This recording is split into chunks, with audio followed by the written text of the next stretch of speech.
Their voices are getting heard every day. We read their articles. We like or maybe get shocked by some of their tweets. Heck, we even watch all their videos. I may play a small role in that. But what about your voice? What do you think? Well, now's your time. Welcome to Underdogs Unite. Hey, welcome back to the channel. Today we are doing the first installment. I'm super excited. Underdogs Unite. What this show is supposed to be is a show between you and me. It's a collaboration, if you will, but mostly it's on you guys. Like, this is your show. You know, I've been thinking about how I want to get more interaction on the channel, but also doing AMAs, you know, sometimes it gets off the rails pretty quick. And also, you know, there's stuff that you guys are passionate about that I feel like we should be talking about. And sometimes, you know, on Mondays, I try to keep things a little bit more regimented, whatever. I try to keep it really standardized, but, you know, it's time for us to have, you know, some discussions. Let's have some discussions. So that's what this show is going to be. It's going to be basically us talking through different stories. Now, today, I picked out the story because I feel like it's an important story and one that I didn't want to just, you know, do another live stream talking about Mark Driscoll. You know, I've done quite a few of those, like a lot of those. But I wanted to have this time where we can actually have this dialogue back and forth about some of the things that he had to say. So we're going to be doing that today. So like you can see, things are a little bit different on this stream because I want you guys to hop into the chat, you know, hop into the chat and let me know what you guys think. Now, some of you guys maybe haven't seen what Mark Driscoll has been tweeting. Maybe some of you guys haven't blocked. There's probably great reason for that. Or you just have him hidden, all that kind of stuff. Or maybe you're not even on Twitter and you're just like, Dean, I don't do that. You know, I'm on Facebook, maybe on Instagram, but I don't have time for Twitter. That's fine. We're going to keep you in the know on this channel, basically, as you guys are probably fully aware of. But I want to say hi to some people. Shanna Lee is here and says, the tweet Driscoll did before the one in the thumbnail was more ridiculous, in my opinion. Yeah, I think I know which one you're talking about. And then Wendy is here as well and says, yes, Underdogs Unite, my favorite YouTube theology place. Oh, that's so kind. I appreciate you so much. Especially, you know what for. Like, that was amazing. So yeah, we've got some people hopping in. Let's take a look at this thing. And I've got some questions for us to kind of just go through. But again, like, this isn't underdog theology. I want to be really clear. Like, this isn't just me going to monologue about things. I want to hear your honest opinions about this stuff. I want to hear where you're coming from. Maybe some of the things that you think through when you look at some of these kinds of tweets from celebrity pastors. In the future, we'll be looking at articles that you guys send me. Hit me up on Twitter. I am going to say it. All right. Don't go crazy. Okay. But on Instagram, yes, you can send me links for articles to talk about here on Underdogs Unite on Fridays. So, you know, keep it short. Just send me a link and let me know, like, some of your general thoughts about it. And you can hit me up on Instagram. I'm going to answer those, and then on Twitter too. Try to think about, like, the spirit of Twitter on Instagram with, like, the character count. I don't mean to be like, hey, you know, I got things to do. I'm not that important, but I also, you know, I've got other things I'd like to read, and some of you guys think you're writing books, and it's just it's a bit much. So just send me the link. But I do want to know, like, what you also kind of think about that link. So if it's an article, let me know. If it's a tweet that you thought I should check out and was interesting and maybe, you know, wouldn't be on my radar, let me know that as well. I want to talk about the things that you guys want to talk about because, as I have in the little scroller thingy, it's your show. That's what Underdogs Unite, what I'm trying to do, is to just have a time where you and I can talk about things. So not just Dean monologuing, which, I mean, some of you guys find interesting, which is like a shocker to me. But, you know, it is what it is. So let's start looking at some of this stuff. So we've got this tweet. This is the main thing. All right. Let me adjust a little bit. So again, some of you guys are just like, why are we even talking about this? Why are we talking about Mark Driscoll again? Shouldn't we just be ignoring him? And that actually is something that I saw. Let me see. I think I have it. Nope, not that one. That might be the tweet that Shanna Lee was talking about. Let me go up. I think it is this one. Yeah. Friend of at least me on Twitter and stuff, Aaron Armstrong, who you might know from early like blogging days, blogging theologically. It was basically like Tim Chalice and him doing a lot of those blogs early on, before Gospel Coalition and stuff like that. He's a good guy on Twitter to follow, a good writer as well. But he tweeted this, and it got my attention. I get wanting to warn people away from him, but sharing and commenting on Driscoll's asinine deconstruction tweet is Proverbs 26, verse 4, basically, don't answer a fool according to his folly. He wants the attention and gets it through being quarrelsome and divisive, have nothing to do with him. And like there's a part of me that really agrees with this.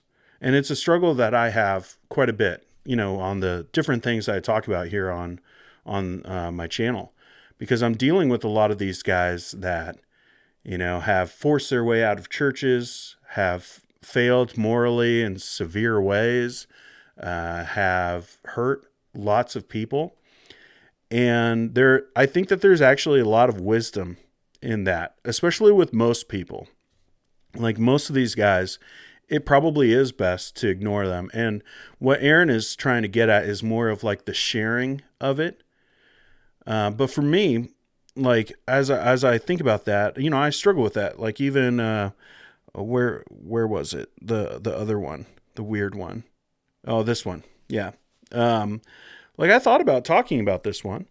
The whole, like I had a thumbnail even made about blue demons. But to me, it's like, okay, he's just trying to grab attention from this one. And I don't think people are really needing anything about demons and Avatar movies. So I was just like, all right, I'm just not going to deal with it because it's an attention grabbing kind of thing. So when it comes to like those kinds of tweets, I think that probably Aaron Armstrong has the right approach. Just ignore it. But then when you have ones like these, where it's about like real things, I think that it is kind of important for us to deal with it. And this is why I want to talk about it. Not just because, I could put Mark Driscoll on the thumbnail and that'll get clicks, even though, it does. But the reason why I want to talk about it is because of you guys and a little bit of my own story too. But mostly you guys. You guys have been through a lot. You guys have sent me messages about different things related to this idea of deconstruction. And so when you see a tweet like this, a lot of people are hurt and they're reminded of everything that they've gone through.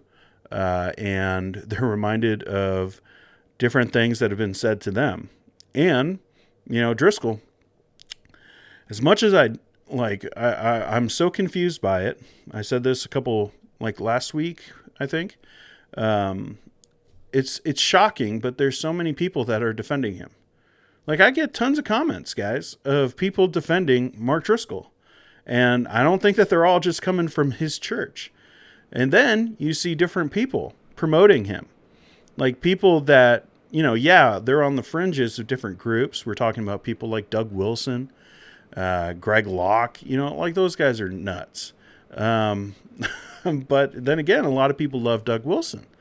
And so, this is happening. He's becoming more and more of a figure, and he's crafting for himself a spot.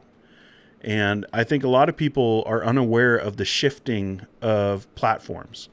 A lot of, in the past, it was you got to go and get published somewhere.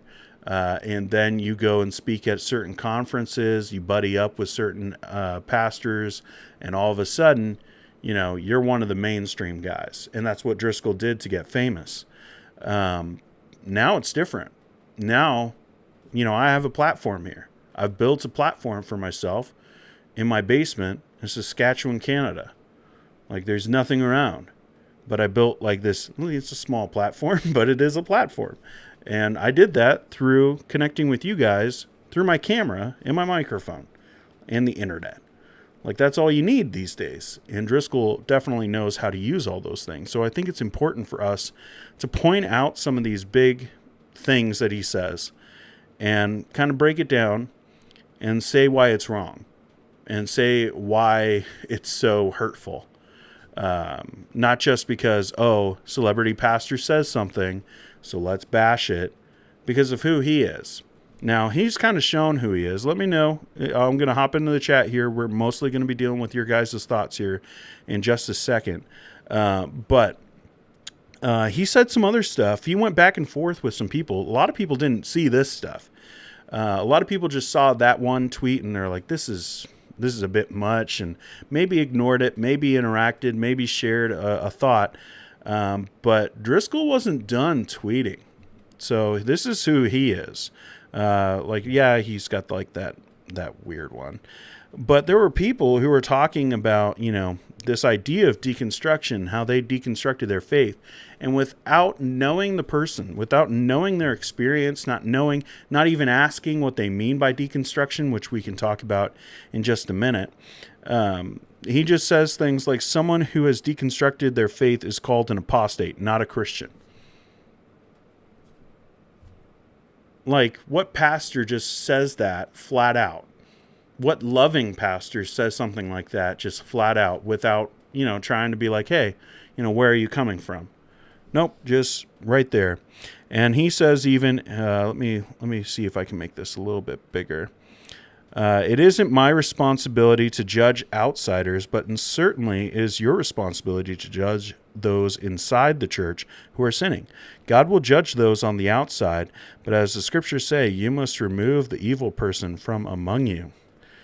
Man, if there was ever anything that was like more like just focus on yourself, like look in the mirror, man.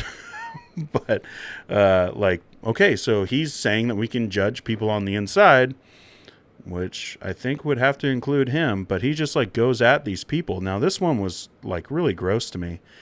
I didn't put who it was, but I think a reasonable thing to say, maybe reconsider focusing your energy from Twitter dunking on people you don't like to that whole good news of Jesus thing you keep saying you love so much.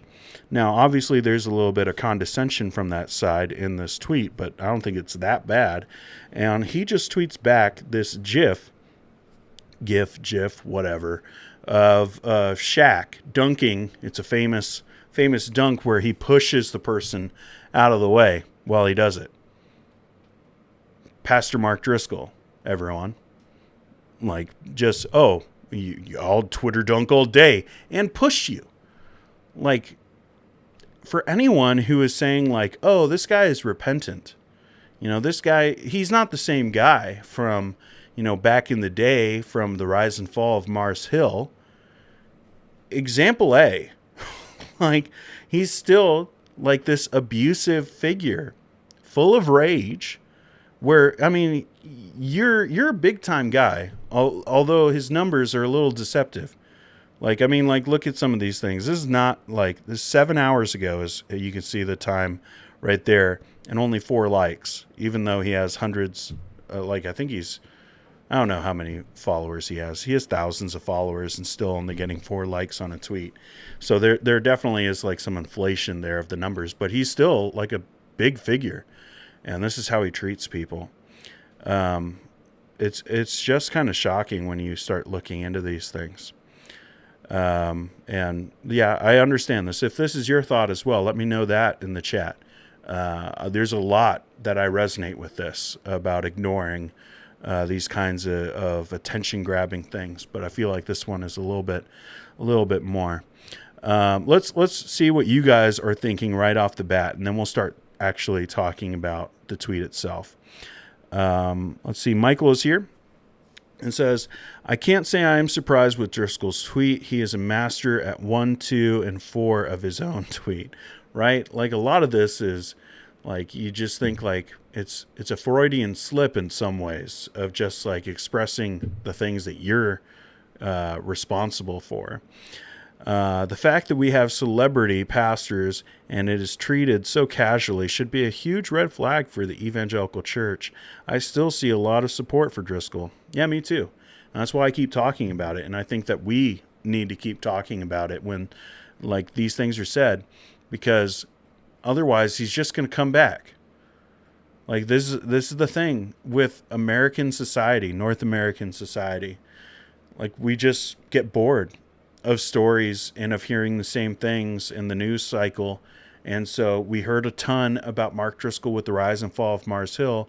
And while a lot of good was done, I think, through that podcast, a lot of people, not just with Mars Hill, but people who have deconstructed in different ways, they resonated with a lot of that podcast. So a lot of good came out of it.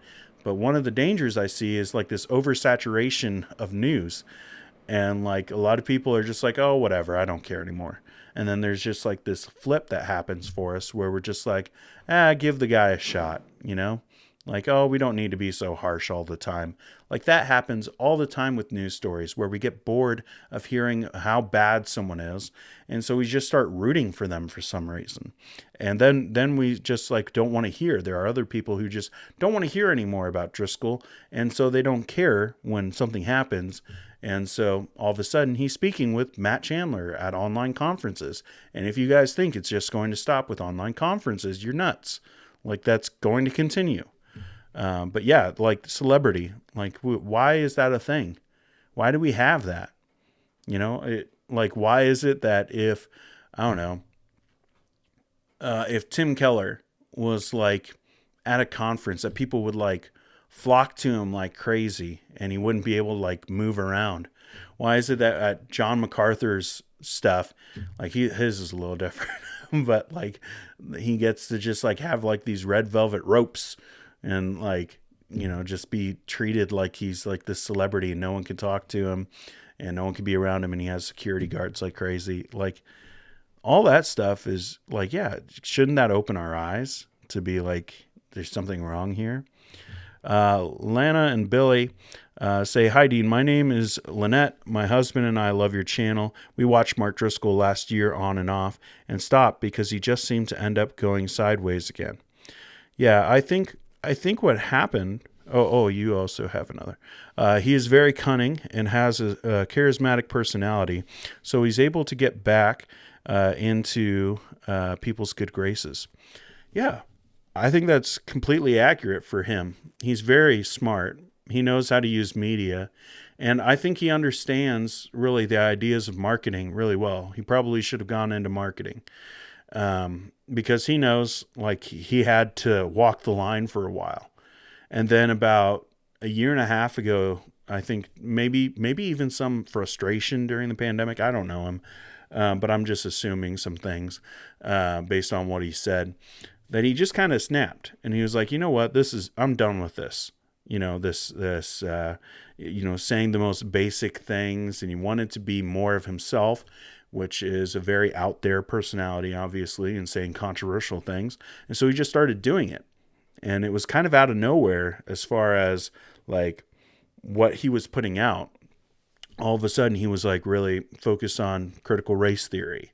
And he was really focused on politics. And he started talking about all these things and then going at deconstruction and, you know, things that were popular. And all of a sudden, you know, he's gaining more and more of a following. His YouTube is growing. His platform is growing. And it's growing, yes, in some ways, you know, apart from like the big Eva world, but it is growing.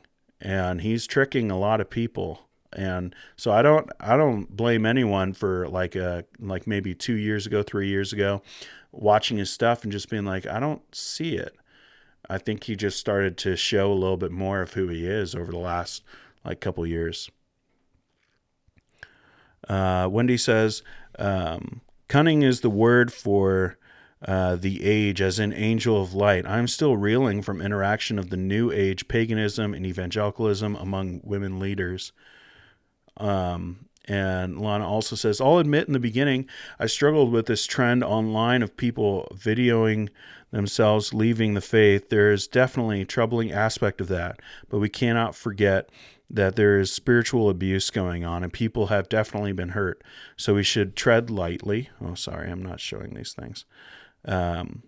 So we should tread lightly and not be so eager to be so dismissive. I think that's a really good way for us to start looking at this thing. Yeah, there's a lot here to dive into. Nope, not that one. I keep on showing that one. All right. I need to name these things when I'm going through. All right. So let's start talking about this. Let's talk about the tweet itself. And I've got some kind of questions just to get us going. This is a discussion. This is your show, so hop into the chat and let me know what you're thinking about all these kinds of things. But it reads, obviously, Deconstructionist vocab translation 1, spiritual abuse leads to, or is equivalent to, my pastor told me to stop sinning. Now, I think what he's trying to communicate is that, like in some of these, like there is some truth to it. Like I think that's my second question. Like I think that there is some truth to it, like anything, like most things, I guess I should say. Usually there's a little bit of truth mixed into some of those things that we see are so outlandish. Like there are people who are fake. Like when they're talking about their deconstruction stories, like what Lana was just saying, that there are people like these videos that you see online of people like so proud of leaving the faith and like making these videos where they're trying to promote, leaving the faith, and they're not just trying to tell their story. They're trying to convince other people to do it. Like there are people who are doing that, not for the right reasons, who really haven't been hurt. Like if you actually knew them, some of those people, you would be like, oh, well, you left because you like this sin. I talked about Brandon Robertson a couple weeks ago. I'm convinced, I don't know the guy. Some of you might think this is judgmental, but based off of his words, based off of the things that I've seen from him, he left like orthodoxy. When he was at Moody, he was being taught an orthodox position. Moody isn't my favorite school, but whatever. Like they preach the gospel, they train their students well, at least in the main like positions of the faith. But he left that because he wanted to live a certain lifestyle. Like I'm convinced of that. I'm sorry if that makes me super judgmental, but I think that there are tons of people like that. Now, is that the majority? I don't know. I don't know if we could put numbers on it, but there certainly are people like that. And I think in some ways, obviously Driscoll isn't saying it, like you can't separate like these words from the person. So if there was someone who would say this and was like a really loving person, let's say Ray Ortlund, I don't think he would say it, but if Ray Ortlund tweeted this, I would read it a little bit differently. But it's Driscoll, and he is who he is, and he's done what he's done. And so like you can't separate like the words from that. So while there is a certain aspect of truth to these things, that there are people who just want to leave the faith because they aren't interested in it anymore. They want to live a certain lifestyle. They don't want to be told what to do. They don't want to waste their time, with church and Bible studies and things like that. They have other priorities. Like there certainly are people like that. But in my experience, which like I've had quite a bit like of interacting with you guys, like it doesn't seem like that's the majority. Now I can't put numbers on it because, I it's not like I know all people and can take a survey, but I definitely think that the majority would be, when they're talking about their deconstruction story, they're not talking about it like in some philosophical way with Derrida. I never say the name right, I know. But they're not talking about that. They're not talking about, leaving the faith for a lifestyle. They're talking about, what they've been through, and churches that have hurt them, and pastors like Driscoll who have hurt them. And I've heard from Driscoll's congregants. Like, I had my video of on the rise and fall of Mars Hill is my most viewed video. And I've had dozens of former congregants of Mars Hill reach out to me and tell me how badly Mark Driscoll hurt them. I'm not going to share their stories because it's not my story, but like there are so many people. So, what else do you think he's trying to communicate here other than just trying to, in my opinion, I think he's just trying to throw it out. I think he's trying to throw out these terms and try to, like, in a way, like, demonize them and just be like, oh, well, we shouldn't use these terms. What else do you think he's trying to do? Let's see. Lana says his number one guy is Robert Morris. Yeah, it seems that way, which is, again, so weird for me. Like, it's just odd to see, like, who he has decided to hang around with. Making the Christian conference gigs equals money. Yeah, it does. I remember watching, every once in a while they would have like Driscoll on the news. I'm from Seattle. And so like, I know Mars Hill very well. I knew of Mark Driscoll very, very well. But like, I remember like there was like Como 4 News did like this special on this, punk rock pastor, the cussing pastor. And like, he's driving around in an Escalade and like in Seattle, and he's like talking about like homeless shelters. And it's just like, oh man, like something about that. Even back then, like I was just a kid basically, but yeah, it still rubbed me the wrong way. Nunn says, sweeping broad statement on this part, but the term itself has a bad rap. However, if you're deconstructing from Catholicism, for example, to the true gospel, then it makes sense. Just seems rash and unwise on his part for sure, and seems reasonable to assume deconstructing from cult-like sects or overly erroneous teaching makes sense. To me, that's one meaning of deconstructing. Yeah, a lot of people have like this. Like, a lot of people have issues with the term. Like, for me, I'm okay with it. Because for me, like, I hear the stories from people and they're still in the faith. Like, I haven't heard someone's story who's like, I totally left the faith. Now, they might not be going to a church, and that's something to be talked about. Like, that they just have no interest in the church whatsoever. Like, not even like they have, like, they're wanting like the perfect church. They just hate church, and that's something to discuss. But I haven't heard anyone that's like, I don't believe in Jesus anymore because of that. Now, I'm sure that those people are out there when they're talking about their deconstruction. I know that they're out there because they make the videos. But a lot of people, I think, are using it to talk about like the cultural things attached to their faith.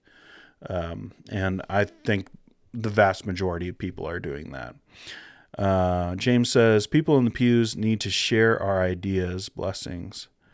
Sure. Of course, there is deconstructing that is apostasy, someone outright shifting out into the world, deconstructing more than error, but the entire faith. Maybe it always means that. I don't know. I'm half afraid I'd say I'm deconstructing and someone would whop me when I only meant something closer to repentance from a subtle or more serious error. Right there with you, Nunn. Like I've been there. Like about 3 years ago, right before the pandemic, I went through a really severe shift in my own faith, where I left fundamentalism. Like, I wasn't a fundamentalist, never claimed to be, but I was hanging out with a lot of them and doing ministry with them because they didn't seem like those kind of fundamentalists. They were. they were big time. And they showed themselves to be in some severe ways. So I went through a process that, like, at the time, deconstruction wasn't really like as big of a talking point, so I wouldn't have called it that. But looking back, it probably was. Lana, I think we should instead call those that are truly struggling with their faith reevaluating instead of deconstructing. I mean, I get that. There are people like Alyssa Childers who wants to reconstruction. I don't know. Like I forget exactly what term she was saying. Like, this is what it should be. There are people who are talking about sanctification. Like, okay, whatever. But people are using the term. Like, this is always my example that I use when people talk about this. If someone is like, they get into like a bicycle accident, like a car hits them or something, and they break their wrist, and they're like looking at you and being like, I broke my arm. You don't go like, well, actually that's your wrist, bud. If someone's like hurt and you're like, they're pointing at it and they're just being like, this is what it is. Like, you don't need to get into like definitions and terms right then. And like, if people want to use that to talk about like what they're going through, as long as you know like what that means, like whatever. If they want to call it deconstruction, I'm fine with it. I call it deconstruction. If you want to call it something else, okay. But I don't think it's a real loving thing to look at someone who's hurting and going through something and just being like, actually, that term is associated with this, with other people, so you have to change the term that you're using. It doesn't matter. Like, you know what they mean. So like, just deal with what they're going through. But that's me. That's my opinion. Michael says, I don't think there is anything wrong with the term or the idea. The key is reconstructing and not just abandonment. Yeah. Let's see. I want to get to some more of these, and then we need to start talking a little bit more about some of the other things here. Shanna Lee says, speaking of Christian Conference, have you seen what's going on with TPUSA Faith? Cha-ching. I have no idea what that means. I'm going to Google it later. I'm going to take a screenshot right now. Their voices are getting heard every day. We read their articles. What was that? I didn't know it did that. My bad, guys. Well, first show, so we're going to have some glitches. I was just trying to take a screenshot. A lot of deconstruction isn't questioning Christianity as much as questioning how and what was taught, especially with specific denominations. Yeah, me and Michael are on the same page. All right. So, like, he talks about spiritual abuse, which I think a lot of people don't really get at. Like, they don't understand it. They think, like, it's like what Driscoll's saying is anything negative, stop sinning. There is influence that a pastor has in someone's life that could be easily abused, like easily, like, because it is a spiritual authority. And if pastors aren't careful, they could really hurt people. Because it's not just like, a physical thing. It's their soul. Like, it's who they are. They're created in the image of God with this soul, and you as a pastor are in charge of that soul as far as responsible for it. And a lot of people just don't take that like seriously. They don't pray for their congregants. They don't deal with like things going on with them. They're just kind of I get to go and speak to them, and that's how I disciple them. And then next thing you know, like they're hurt because you didn't reach out to them. I can share some stories, but I won't. But we all have stories of where a pastor said something that was really hurtful to us. Like, not just like, oh, that hurt my feelings. I mean, like it's something that had an effect in our lives. Like those moments when it's really severe like that, that's spiritual abuse because of their position. And it can go way further than just like, not talking to you when you had a miscarriage, stuff like that. Like it can go even way further than that. Then he talks about gaslighting, which again, I think Michael pointed out, he's a master at this. I have a video about it. But gaslighting, my pastor told me Jesus said, stop sinning. One, that's usually never the case. Like when it comes to gaslighting, some of these things are true, especially three. I find a lot of people do when you're talking about those who are like deconstructing and they're on their way out the door of the faith, and you know it. Sometimes you can tell. Hopefully they come back. You never know for sure, but sometimes you can kind of read the writing on the wall and know that someone's on their way out of Christianity, and it usually has number 3 attached to it. But gaslighting, like, come on. Like, we know that he does it. He did that video where he was saying, like, I'd never lie to you. Someone accused me. Someone was going to accuse me of having an affair. So in other words, they never did something and there's no way to prove it. So you have to trust me. Like, that's still like, oh boy. And then toxic equals biblical. Like, there are tons of toxic churches out there that think that they're biblical, that think that they're just taking sin seriously, that they're just really preaching the word verse by verse, and they're toxic as all get out. So like these are some of the things to think about. But let's see. Question 3. What is he trying to accomplish? That's what I want to really focus on. Like, because obviously he's saying these things for popularity. I think that's true. But I think that it's not just him who's saying these things. Like, I'll bundle question 3 with question 4. Have you heard local pastors say the same thing? I think that you probably have. I've heard it. I've heard it on Twitter from people that don't have thousands of followers. I've seen people that I know talk about these kinds of things in these ways. And it is gross. But yeah, they're doing it. Now, why? Why are they doing it that way? For me, hop into the chat. Let me know what you guys think. What is Driscoll trying to accomplish with that? I think that there's one, probably his own past that's attached to that. But also, this keeps people in line. If you already say that these 4 ideas, these 4 phrases, are not something that Christians should be saying, which is essentially what he's doing with this tweet, that means that you don't get to use it against me later. Like, it's protection. Now, I don't think that every pastor, when they say these things, is meaning the exact same thing. Again, it's that thing, you can't separate the individual from, like, the tweet itself. But I think a lot of pastors have some aspect of that, where they're just trying to be like, hey, like, these things, like, I'm not hurting you by telling you that you're in sin because of, some cultural thing.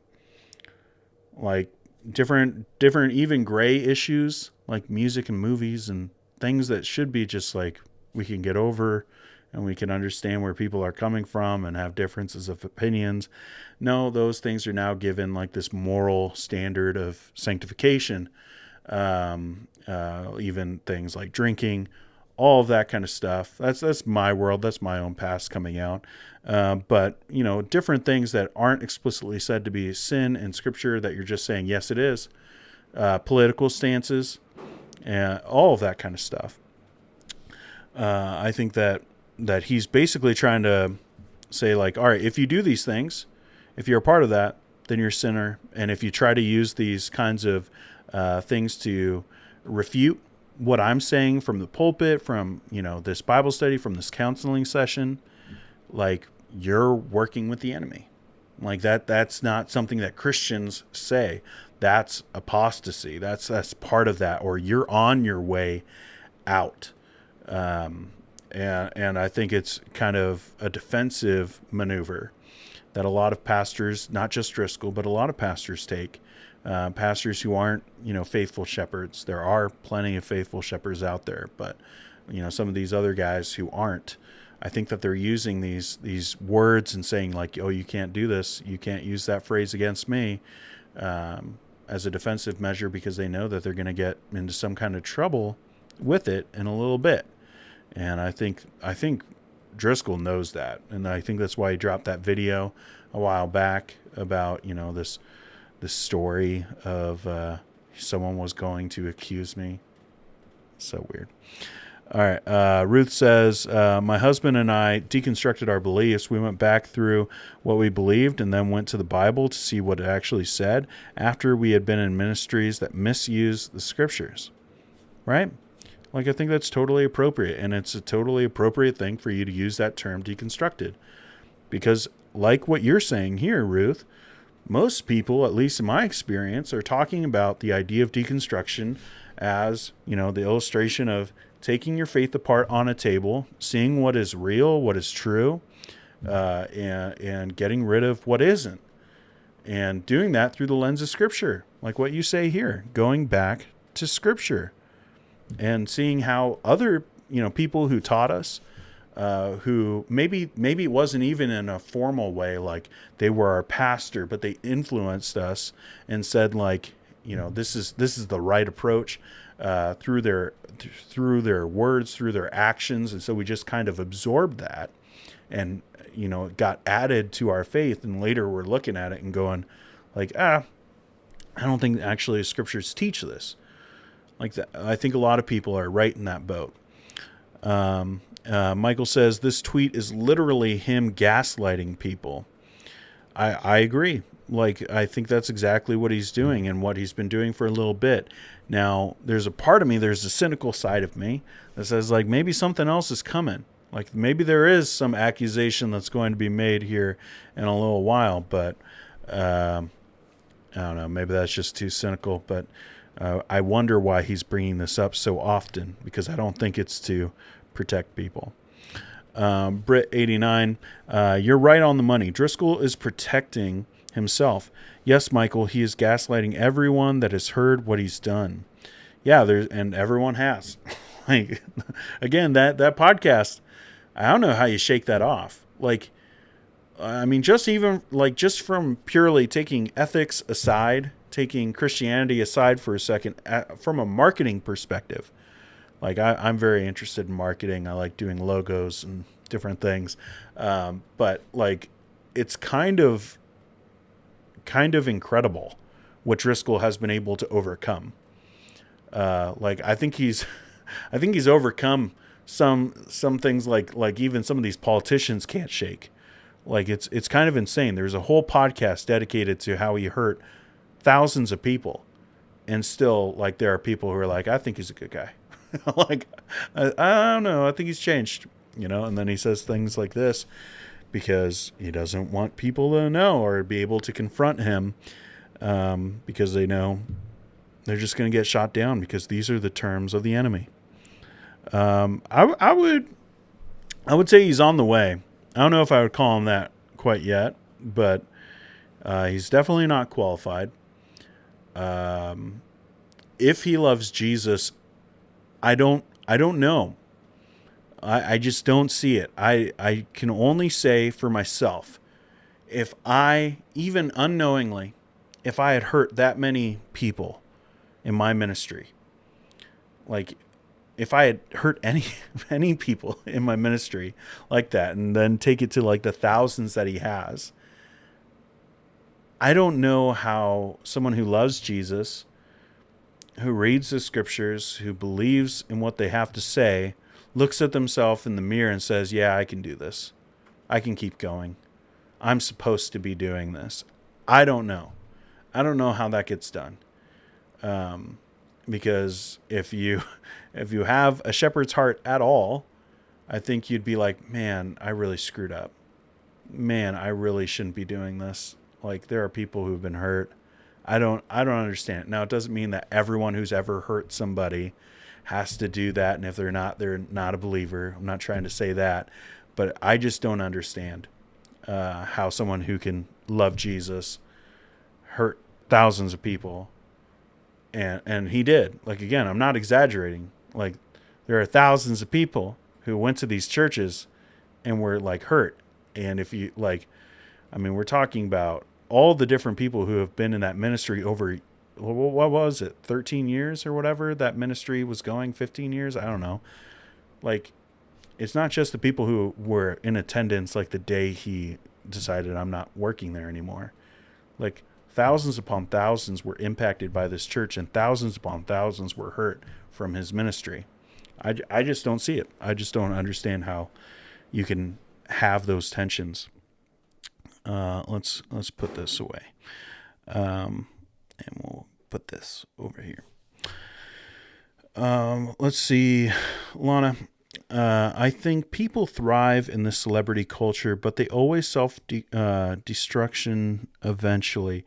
We were not created to be worshipped. Only Christ is worthy of our worship. Yeah, I think that there's a lot of truth to that. Like, I think a lot of people, they're able to just, get away with things for a long amount of time. And sometimes you're like, will this ever come back to haunt them? And I think that sometimes, when you least expect it, something comes out and you're just like, wait, what? And there's a part of me that thinks that that's about to happen with someone out on the West Coast. But I think that that's stuff that continues to happen because of Jesus. I don't think Jesus is going to leave his church unprotected from people like this. And eventually the truth comes out. And yes, I think part of that is, people are dumb and eventually they make mistakes and say the wrong thing or get mixed up into some circumstance where they get themselves like outed for what they've been doing for a while. Like that happens. But also I think Jesus doesn't allow these people to be thought of as heroes, heroes of the faith. I just don't see it. Back to the scripture. What a novel concept, right? Like, oh, wow. Like maybe we should look at the scriptures and say what they say rather than, just what some pastor says is culturally acceptable in that church. Let's see, Ken. I can get behind that form of deconstruction, but where I am, it is often used in the sense of people simply walking away from the faith. I've recently had 3 close friends deconstruct and denounce Christianity. Yeah. Like, I think it is going to end up, at the end of the day, there's nothing I could say that can convince you, if you have personal experience and, people using that term and they mean apostasy. I just think, like, at least if you're going to say it, like, you don't just say what Driscoll said, which is deconstruction is apostasy. You could put something like what you just said, that is often used in the sense, like if that's your experience, you would say it that way, and maybe you don't want to use that term. I could totally understand. But to say like it is this and in such an absolute way, I don't think we can do that. Even, like that's what I usually say with like the people that I've heard from, the things that I've been through with deconstruction means this. I'm not going to say that deconstruction always means this. But, again, that's letting my own perspective kind of shift into this. So I hear what you're saying. Kimber, hey, man. For an individual with an unrepentant history as an abuser, this all seems like proactive self-defense. I doubt it's cynical, but rather logical to expect that he has continued inflicting harm. Yeah, just even like the lack of elders. I had someone reach out and drop a comment about how if you truly believe the Bible, then their elders should do something about this. And it's just nope. He doesn't have any elders. Brett 89, he has no humility and then making himself the victim. I think it's pretty clear at this point, like there's so much for Christians. Like this is something that I think that, I often struggle with is like, I see these stories and I hear from people. Sometimes it's things that I talk about here on the channel. Sometimes it's a personal story that I don't feel is appropriate to share on this channel. Not that I'm like a journalist or something, but I don't want to share people's stories that, don't belong to me or that I haven't experienced or that I can't verify. But sometimes with these things, we can just let people off the hook for a while because, we're Christians and we always want to assume the best of people. But at this point with Driscoll, like we got to stop doing that. like we've seen it. We've seen it over and over and over again. People like Driscoll. The same goes for teachers like Joel Osteen. like in different ways. But like when someone shows you who they are over and over and over again, stop giving them the benefit of the doubt. Like that benefit is gone. They don't get benefits no more. Their benefits are rescinded. Like he is doing this. He doesn't have humility, and he is making himself the victim. And I don't think it's a hurtful thing or a controversial thing or, a judgmental thing to say that. I think it's just stating facts at this point. Some of the blame has to fall on those who follow him. Kind of hard to preach to an empty church. Yes, love Jesus. I am finding the Jesus of far too many is not found in the Bible. Yeah, that's a really interesting idea. And one that like I've struggled with too, is like, what do you do about these people who promoted him? And like, they know things. Like I struggle with this with Gospel Coalition, like Colin Hansen, who was on the podcast and talked about how Driscoll tried to get him fired over the comments section in that video. If you remember that part in The Rise and Fall of Mars Hill, like he was the director. Like, why didn't he push him out? He even said it. They used him like rocket fuel, to promote their thing. So it's like, it's hard sometimes to like hear people who, they just get behind this leader and they follow him for a ways so they could build up, some platform, some church, some organization. And then, then they start going like, oh, I was hurt. It's hard because like there is some blame to be had for some of that.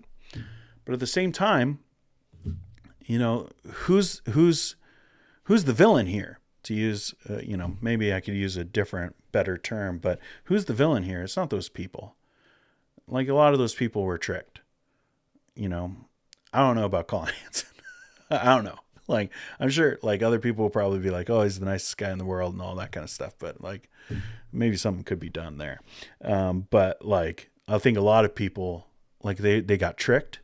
They got fooled by they got gaslit. They experienced that spiritual abuse, and they make decisions based off of that. And it's like why people stay in such awful churches for so long, and they know it's awful. They don't invite their friends there. I'm not going to invite my friends to my church where like our church is going through stuff. Well, why are you there? Well, because, the pastor did this. He showed up, he did my mom's funeral, or something like that. And they're like, okay, that's why you're okay with him being such a jerk. Like there are plenty of pastors. Like, again, this isn't just like bash all pastors, because there are plenty of good, faithful pastors who are doing good work and represent Jesus well. And there are plenty of good gospel preaching churches. We need more of them, but there are a bunch out there. But those that aren't, like this is why some people go to their church, because they just get fooled by something. They get shown a little bit of love, of, oh, he brought, he didn't have to, but he invited me out for coffee, as if like that's like, this like amazing thing that a pastor would do. Like go out for coffee with someone. Isn't that their job? Come on. But I think a lot of people get fooled by that and get trapped into scenarios where they feel like they don't have an option. I mean, it's not the same, so don't hear me saying that, but like it is an abusive relationship, right? Like it is something like that. And so I don't think that we can just like, I'm not saying Wendy's saying this, but I know that temptation for myself of being like, well, why do you even go to that church? The people at Trinity Church right now, like this podcast is not like it's hidden. Anyone paying attention knows. Like anyone who cares about the truth knows, and yet they still go there, and yet they still volunteer, and yet that church is still growing. Why is that? Like, and it can be very frustrating. But then again, he's a manipulator. He's a spiritual abuser. He's a gaslighter. Like there's a reason why thousands at Mars Hill were hurt. And I think it's important for us to talk about it as the underdogs, to be like, pay attention. Like, he's still going. He's still hurting people. He's going to keep doing these things and not, fall into where I think an easy thing for us. And I am saying, like, there is some blame, like, to be had for those people at Trinity Church right now who don't care about the truth. Like, they're defending him. Believe me, I know. I get some of those comments from those people. I know it's from them. But yeah, like, it's a hard line to walk, because, like, there is something to that. But, like, at the end of the day, the thing that always brings me back is, who's the villain here? Who's the one responsible for it? And it's the person who's doing it.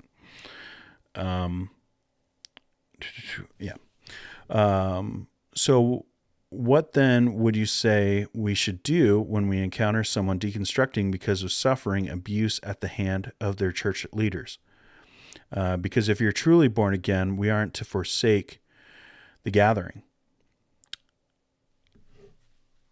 All right, so, like, are we talking about, like, just one question, Lana? Are we talking about someone who's just leaving their church? Like, they left their church and they're deconstructing apart from their church?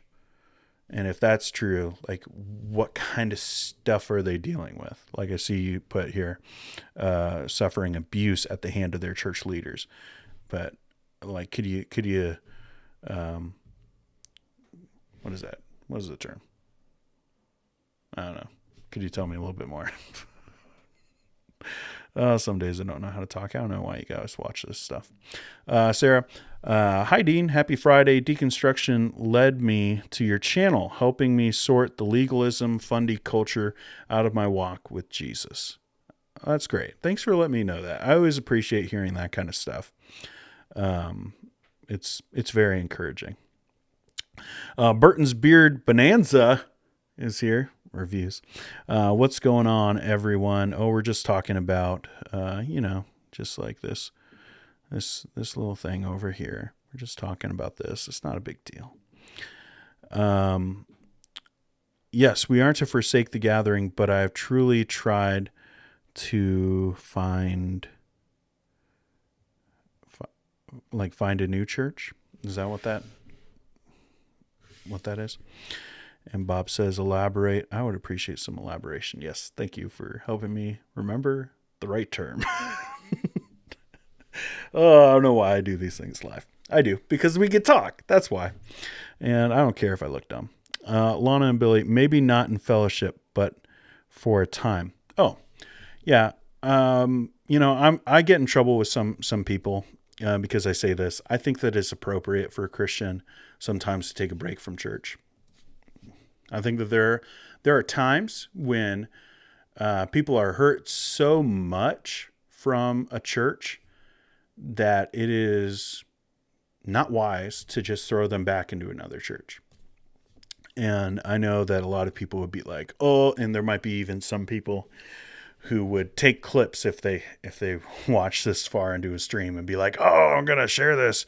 Dean's saying you shouldn't go to church. That's not what I'm saying. I'm saying that there are certain scenarios where people are so hurt and devastated by, like, this is the thing, people belittle pain so much in the Christian world because, like, I think part of it is based off of solid theology that we know that, like, our hurts and our pains leads to sanctification, that God uses those things. I said this just the other day, C.S. Lewis, that pain is the megaphone that God uses to rouse the ears of a deaf world. Like that's true.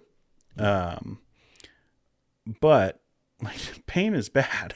Like, pain hurts, and people are going through things, and sometimes they need to process things apart from, like, places that hurt them. And it could be very difficult. Like, I mean, not just like difficult. I mean, it could be like you got to lay in bed, like, just thinking about the idea, like, you can't move, you're paralyzed by this fear of, like, going to a new church. And I truly believe that for a period of time, it is acceptable for a Christian to heal apart from like the gathering of a Sunday. Now, how long should that be? It shouldn't be a long time. It shouldn't be forever, certainly. Like there are tons of parameters, and it shouldn't be that they don't have any connection to a local church. Like I'm saying, like maybe like a pastor, a group of elders should come like from another church and like minister to these people as well during this period. But like, I mean, I have stories that I could tell you of people who have gone to prison, pastors who have gone. My first pastorate was there, like, because like I had a job because the guy who was in charge of that church went to prison for 17 years for what he did. Like, I could understand if the victim in that scenario needed to take a break from a church. Like they're, and again, it's not forever. And I don't think it's forsaking the assembly. Like forsaking the assembly, like everyone uses that phrase now because they learn, like this is always my way of like poking at certain people. Mostly, some of these, like the church must gather people who had like all their, fundraisers and, protests and things. But that verse that everyone memorized during the pandemic because they didn't know it before, that's not what that verse means. It doesn't mean that you can't like not attend for a Sunday. Like, because if you're going to say like, oh, a Christian must be in church, that's what that passage means. Well, then don't go on vacation. You can't fly. You can't travel during that time. You definitely can't go to a football game, and then like, okay, well, if your church has more than one gathering, like they have a Sunday evening service, well, then you got to be there too. You got to be at Wednesday Bible study, like all that. Like if you're going to take that absolute approach to that passage, then you got to go all the way with it. Otherwise you're inconsistent. What that passage means is like, don't give up on the church. And I think that some people need to take a break, and that's not giving up on the church. That's not, I'm not going back. That's not like, I hate church. Like that, like that's what forsaking the assembly means. Is if you think church isn't important, if you're not going back to church, if you're thinking that all churches are fake, every single one, like, and so you're never going to go back there, that's forsaking the assembly. Like you need to be connected to a local church. But at some points, some people need to take a break and heal apart from like that gathering. And I don't think it's every case. And it's not like, oh, I got fired from a church, so I need to take a break. Depending on situations, I don't want to belittle people's experiences, but I'm talking about like these cases, like for me and like that example that I gave. If your pastor goes to prison for 17 years for what he did to you, I could understand like that's what I'm talking about. But that's what I think the gathering, like not forsaking the gathering is supposed to be, is not giving up on church. Let's see. That got you guys talking. We'll have another like 10 minutes or so. So Wendy says, we are not to forsake the assembling of ourselves together. The church has forsaken the genuine believer. I live in a retirement village and we meet on front porches. Yeah. Like, yeah, a lot of those guys who talk about forsaking the assembly in that way, they forsake their shut-ins. I'm just saying, like, and Bob agrees. Going to new church is pretty awkward. Yeah, it definitely is. Lana says, we went through several church splits due to pastors' moral failings. Yeah, I would say that most church splits are about that. They have it at the center. And sometimes it's not, oh, he had an affair, but it is, oh, that guy's a jerk. Or, oh, that guy didn't do his job at all. Oh, that guy said that he was writing sermons, but he was just hanging out in his office watching Star Trek. Oh, man. Scheduled tentatively to share story on the phone with Julie Royce next month. Been a believer 43 years, and the abuse has been horrific, but I still love the biblical Jesus. That's beautiful. I'm glad that you get that kind of opportunity to share your story, Wendy. That's fantastic. We didn't get plugged back into a local body for almost 2 years. It was rough time for us and our marriage. I bet it's hard. But when we finally were led back into the fold, it was so sweet. I'm glad that you found the place to go. Sarah says, my husband and I were so hurt by our former church that it took over a year to try to heal and make sense of what happened before he went to a new church. We got to lead with grace to others. Absolutely. And once again, I'm glad that you found a place to land, a safe harbor. But yeah, I will also say, like, most likely where people live, there's a good church, but sometimes there isn't. And that's when things get even harder. Like some of these rural areas where, like, if you come into a scenario like this, where a church is abusive, you literally have no other options except for like 3 hours away.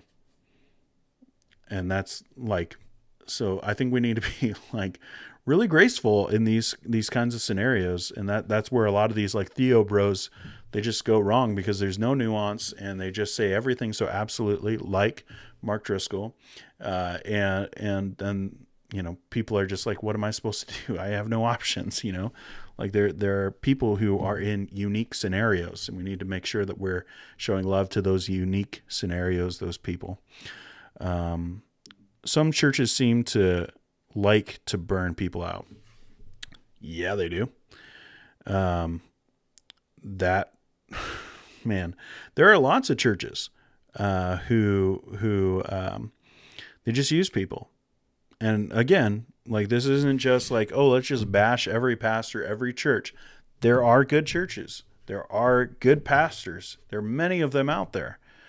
But when it comes to, like, when we're talking about this issue, we're talking about this issue of deconstruction, this issue of spiritual abuse and gaslighting, in large part because of a pastor who wasn't qualified, who is not a kind human being, and is abusive in their authority in a local church. And a lot of times that shows itself in how they view people, that they view people as tools to accomplish their plan. I used to be a big guy in the idea of vision casting, of having a vision for your church. Every January, first Sunday of January, I would preach on my vision for the church. And then I realized, like, at least if you do that, if you're a pastor and you're watching this, first, if you're here and you're watching things, like, hit the like button, even though this button isn't working. I see that there's quite a few people still watching, but hit the like button so this could go out to more people. If you would, I would appreciate it. But if you're a pastor and you're watching this, don't read into this. That I think everyone is like this. For me, I realized that my vision casting sermon was all about my goal for the church. And it wasn't like, I would have scripture passages. Obviously, I'm going to preach the Bible. So I have a scripture passage I'm going to read, and this is what I think we should focus on. And some years I think it was okay, but other years it was like, this is just what I want.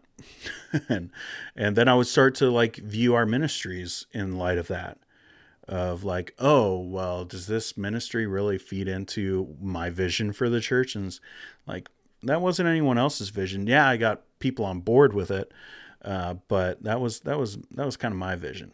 And I think a lot of pastors, when they start really going at their vision for the church, it's like, is that Jesus' vision? Like, Jesus' vision is to make disciples.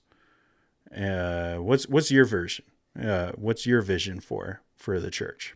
Is it really about making disciples? Like, is it Jesus' vision, or maybe it's just yours? And a lot of people, I think, who get trapped into this idea of viewing people like tools, they think that way, that they're just like, well, I just need them to get involved in this ministry. If they do that, then, I'll be able to accomplish my goal for this church. And it's not about your goal. It's about Jesus' goal. Jesus' goal is to get the gospel out and to, take that burden off of people's backs. And it's not just like, oh, this church will grow if we accomplish what I want. And yeah, when you start viewing people like tools, they burn out because you use them, and you don't, You don't refuel them. You don't give them breaks.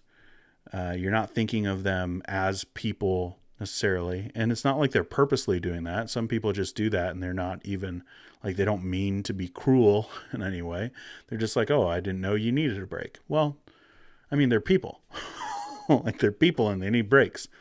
Like, I remember my mom spent, I think it was 6 years every Sunday in the nursery at one point.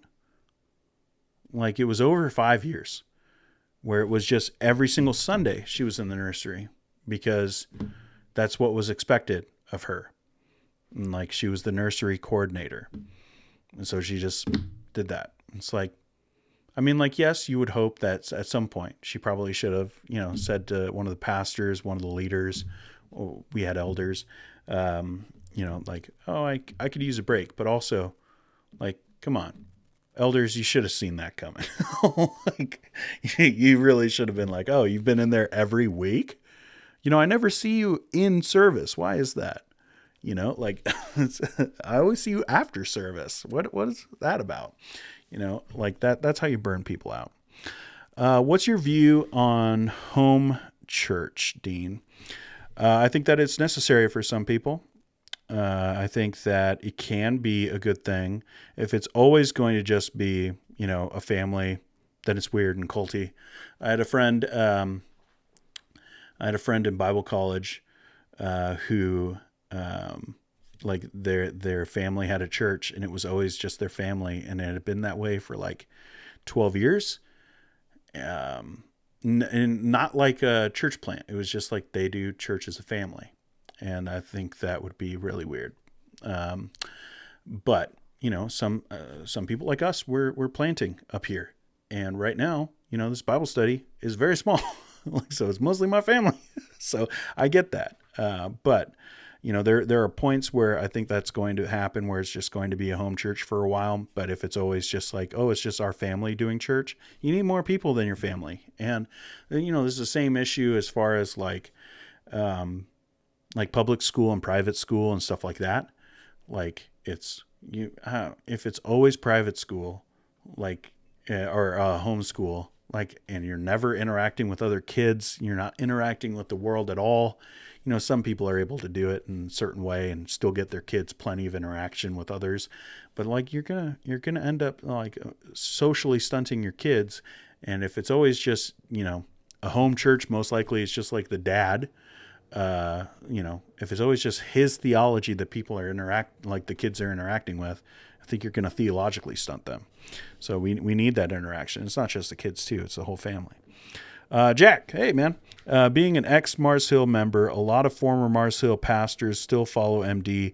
On top of that, many ex-Mars Hill pastors were trained by MD and unfortunately still carry on his way of pastoring. Yeah, I've heard stories. Many not a lot, but I still know of pastors who were a part of Mars Hill still follow. Yeah. Wendy says, exactly, Johnny Mack has spawned thousands of spiritual sons through Master's Seminary. He's not the only one, but I was impacted most by MS. Yeah. And Lana agrees. And Stephanie says, what if your dad is incorrect? Yeah, in like this home church kind of scenario. Yeah, that's the problem. Like, like, where do you go to school? Like, a lot of people, like, there's a certain guy that I've talked about quite a bit for the last like month or so, talking about home churches. He started a home church network before he ever went to seminary. And like, didn't go to Bible college. He had zero education. Started a home church network. Like, I don't know if that's the best way to go. Like, maybe pastors should still be trained, even if their churches are very small, meeting in a home. That's okay. It's not about the size of the church. But anyways, all right. I think that's the end of the show. Thanks for watching. If you are still watching and you haven't hit the like button, please do that. I really appreciate it. This is going to be an ongoing thing. So if you have a story that you want to talk about next Friday, so every Friday we're going to do this, Underdogs Unite. where we're going to have stories that we can discuss. It's going to be much more relational than what I do on Monday. And also it's going to be the stories that you guys care about. So hit me up on Twitter if you have a story that you want to talk about, or on Instagram. Keep it short. Just send me the link. Send me a couple of your thoughts, things that you would like to discuss about that story, and most likely we will talk about that on the next Friday. So hit me up in those ways. What else do I got going on? Probably not a whole lot coming this weekend, but Underdog Theology on Monday. But yeah, all right. Well, I appreciate you guys hanging out with me, and I will see you on Monday. Have a good weekend.